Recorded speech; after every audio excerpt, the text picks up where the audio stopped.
Welcome to our educational video on understanding autoethnography. In qualitative research, various methods are used to gain insights into human experiences. One such method is autoethnography, which combines personal experience and cultural analysis. Autoethnography allows researchers to explore their own experiences and connect them to broader social contexts.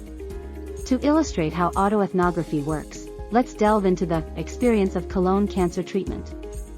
Through autoethnography, we can gain a deeper understanding of the challenges faced by individuals undergoing colon cancer treatment. By analyzing personal experiences, emotions, and interactions, we can uncover valuable insights for improving healthcare practices.